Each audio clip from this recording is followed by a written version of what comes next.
प्यारे स्टूडेंट, स्वागत है इस लेक्चर में। इस लेक्चर में हम लोग चरघातांकीय फलन के बारे में पढ़ेंगे। चरघातांकीय फलनों का अवकलज, प्रथम अवकलज क्या होता है, इसके सूत्र को हम पहले देख चुके हैं। अब हम देखेंगे कि वो सूत्र आता है तो आखिरकार कहाँ से आता है। तो चलिए, चरघातांकीय फलन होता क्या है उसको देख लेते हैं।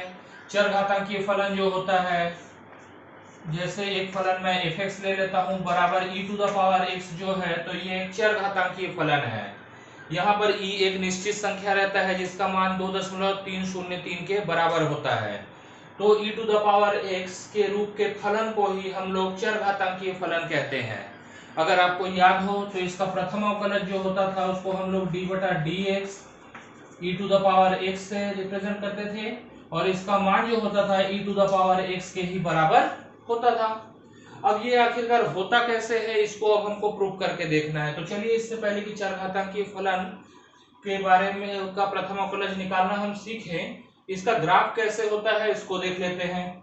अगर मैं एक कार्तीय समतल ले लेता हूं और x अक्ष को x के मान के लिए और y अक्ष को f(x) अर्थात e⁻x के लिए ले लेता हूं, तो इसका ग्राफ कुछ ऐसे बनता है।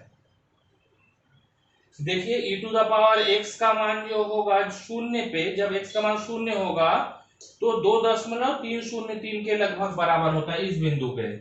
इस फलन के बारे में बहुत डिटेल में पुराना जो सिलेबस है हमारा, उसमें कक्षा 11वीं में हम पढ़ते थे। आजकल ये सिलेबस में है नहीं, लेकिन इसका अनुप्रयोग आपके सिलेबस में है, तो इसलिए हम इसको थोड़ा सा संक्षिप्त में सीख लेते हैं। और e⁻x जो एक फलन है, इसका प्रसार कैसा होता है उसको भी आपको थोड़ा याद रखना पड़ेगा। तो e⁻x का जो मान होगा, इसका प्रसार सूत्र होता है 1 धन x² बटे फैक्टोरियल 2 प्लस x³ बटे फैक्टोरियल 3, इसी के आगे होगा x⁴ बटे फैक्टोरियल 4, फिर x⁵ बटे फैक्टोरियल 5, ऐसे ही आगे बढ़ता जाएगा। तो ये हो गया आपका सूत्र, ये आपको याद रखना है। ये एक ग्राफ है, ये उतना महत्वपूर्ण नहीं है, फिर भी ये महत्वपूर्ण तब हो जाता है जब आप ऊंचे क्लास में पढ़ेंगे या मार्केटिंग वगैरह में आप काम करेंगे, तो आपका जो भी HR होगा या मैनेजर होगा, आपको हमेशा एक्सपोनेंशियल ग्रोथ की बात करेगा, मतलब चरघातांकीय वृद्धि की बात करेगा। हर व्यापारी चाहता है कि उसके व्यापार का चरघातांकीय अर्थात एक्सपोनेंशियल ग्रोथ हो। कैसे, देखिए, शुरू में जो ये वृद्धि होता है धीरे धीरे x के मान के अनुदिश धीरे धीरे होता है, उसके बाद x के मान में थोड़े से परिवर्तन के लिए ex के मान में बहुत ज्यादा परिवर्तन हो रहा है। और ये तीसरा है e⁻x का प्रसार सूत्र। ये तीनों ही महत्वपूर्ण है। तो चलिए, अगर कोई एक फलन f(x) है जो ex के बराबर है, तो इसका प्रथम अवकलज हमको f'(x) निकालना है। f'(x) का सूत्र क्या होता था प्रथम अवकलज का? f'(x) बराबर होता है limit h tends to 0 f(x + h) minus f(x) के बटे h, ये होगा। तो यहां पर f(x + h) कैसे निकालेंगे? तो f(x + h) बराबर हो जाएगा e⁻x + h, जहां पर x था x के जगह आ जाएगा x + h। तो यहाँ पर देखिए घात जुड़ रहे हैं, तो यहाँ हम इसको लिख सकते हैं e⁻x गुणित e⁻h लिखा जा सकता है। अब f(x + h) और f(x) जो है, इनके मान को इस सूत्र में रख दीजिए। तो रखने पे हमारा यहाँ पर आ जाएगा limit h tends to 0 e⁻x गुणित e⁻h माइनस e⁻x पूरे के बटे आ गया h, बराबर दोनों से हम कॉमन निकाल सकते हैं क्या e⁻x को। Limit h tends to 0 e⁻x गुणित आ जाएगा e⁻h माइनस 1 बटा h। अब यहां पर देखते हैं, ये जो ये लिमिट का एक प्रॉपर्टी होता है। लिमिट का प्रॉपर्टी क्या है, देख लीजिए। Limit theta tends to 0 e⁻θ minus 1 बटे थीटा, इसका मान 1 के बराबर होता है। तो यहाँ पर देखिए, यहाँ थीटा है, यहाँ पर क्या है h टेंड्स टू 0 है, e⁻h माइनस 1 बटे h। इस पूरे का मान कितना हो जाएगा 1, e⁻x बचेगा। ये तो हो गया एक तरीका, लेकिन अब हम जब प्रसार सूत्र जानते ही हैं तो इसका थोड़ा प्रसार करके देख लेते हैं इसका मान 1 कैसे आता है। तो यहां पर आ जाएगा limit h tends to 0, common निकाल लेते हैं e to the power x को। यहाँ पर प्रसार सूत्र है e to the power x का, देखिए प्रसार सूत्र आपके सामने है। e to the power h के लिए यही प्रसार सूत्र का प्रयोग करेंगे, बस x के जगह h आ जाएगा। तो यहाँ पर आ जाएगा 1 plus h plus h square बटे फैक्टोरियल 2 प्लस h क्यूब बटे फैक्टोरियल 3 माइनस 1 पूरे के बटे आ जाएगा h। यहाँ पर देखिए प्लस 1 है, यहाँ पर माइनस 1 है, दोनों आपस में कट गए। अब यहाँ सभी में से मैं एक h को कॉमन निकाल सकता हूँ। तो यहाँ पर आ जाएगा limit h tends to 0 e to the power x, h common निकाल लीजिए तो ब्रैकेट के अंदर बचेगा 1 धन h बटे फैक्टोरियल 2 धन h स्क्वायर बटे फैक्टोरियल 3 प्लस h क्यूब बटे फैक्टोरियल 4। अब सोनी आगे बढ़ता जाएगा और पूरे के बटे आ जाएगा h और h कट गया। अब जहां जहां h है उसके जगह 0 रख दीजिए। तो ये पहला पद जो 1 है इसको छोड़ के बाकी पद किसके बराबर हो जाएंगे, शून्य के। तो बच क्या रहा है e to the power x, तो बराबर हमारा आ गया e to the power x भर बच रहा है जब हम सारे h के जगह शून्य रख दे रहे हैं। तो इस प्रकार देखिए f डैश x बराबर आ गया आपका e to the power x। इसी कारण जो e to the power x होता है इसका प्रथम अवकलज e to the power x के ही बराबर होता है।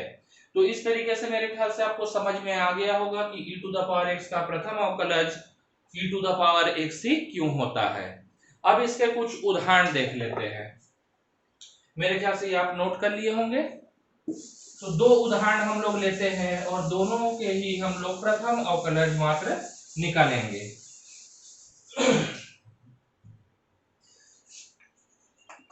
पहला क्वेश्चन मैं लेता हूं e to the power 2x, इसका प्रथम अवकलज निकालना है। प्रथम अवकलज निकालना है मतलब आप d बटे dx इसको लिख सकते हैं।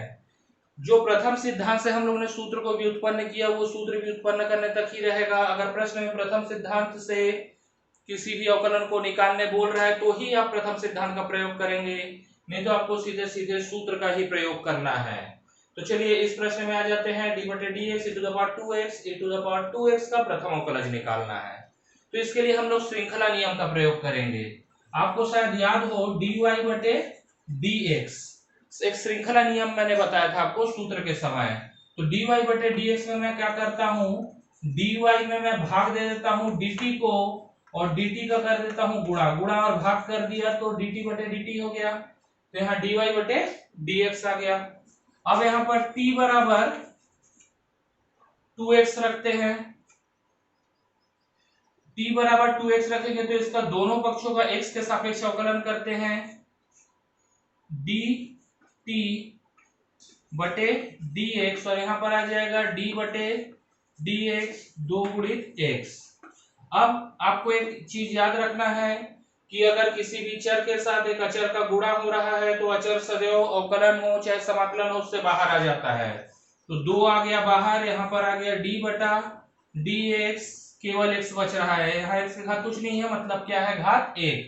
आपको x की घात n का सूत्र याद होगा शायद, d बटे dx x to the power n बराबर होता है n गुणित x to the power n minus 1। यहाँ पर n की जगह कितना है 1, 2 गुणित 1 गुणित x की घात 1 माइनस 1, 2 गुणित x की घात 0 बराबर 2। तो dt बटे dx का मान कितना आ रहा है 2, इसको आप याद रखेंगे। अब ये जो सवाल है इसी सवाल को आप देखिए, d बटे यहाँ dx के जगह मैं लिख देता हूं dt, एक dt का भाग दे रहा हूं, एक dt का गुणा कर दे रहा हूं और जो बचा हुआ dx है उसको dt के बटे में लिख देते हैं। e to the power 2x है लेकिन 2x को हम किसके बराबर मान चुके हैं, t के बराबर। अब देखिए सूत्र होता है आपका d बटा dx e to the power x बराबर e to the power x ही होता है। यहाँ x था तो x आया, यहाँ पर देखिए दोनों ही जगह t है तो यहाँ पर आ जाएगा e to the power t गुणित dt बटे dx। तो यहाँ पर t के जगह t के मान को वापस कर दीजिए तो यहाँ पर आ जाएगा e to the power 2x d बटा dx यहाँ पर 2x रख देते हैं। लेकिन देखिए dt बटे dx का मान आप 2 पहले से ही निकाल चुके हैं, अर्थात d बटे dx 2x का मान आप पहले से ही निकाल चुके हैं। कितना आया था? 2। तो यहाँ पर 2 को पहले लिख दीजिए और e to the power 2x आपका आ गया उत्तर। तो e to the power 2x का प्रथम अवकलज जो आता है वो क्या आता है? 2 गुणित e to the power 2x। ये तो हो गया श्रृंखला नियम से हल करना। छोटे सवाल है, शुरुआत कर रहे हैं हम सवालों को हल करना, तो उसके लिए ये नियम सही है। लेकिन अगर बड़े सवालों को आपको हल करना है तो ये नियम आपको सही नहीं रहेगा। आपको डायरेक्ट मेथड से अगर आप हल करते हो तो वो ज्यादा सही रहेगा। डायरेक्ट पद्धति से देखिए हम कैसे हल कर सकते हैं। सवाल है d बटा dx e to the power 2x। e to the power 2x का प्रथम अवकलज निकालना है। e to the power x का अवकलन क्या होता है? e to the power 2x, e to the power x।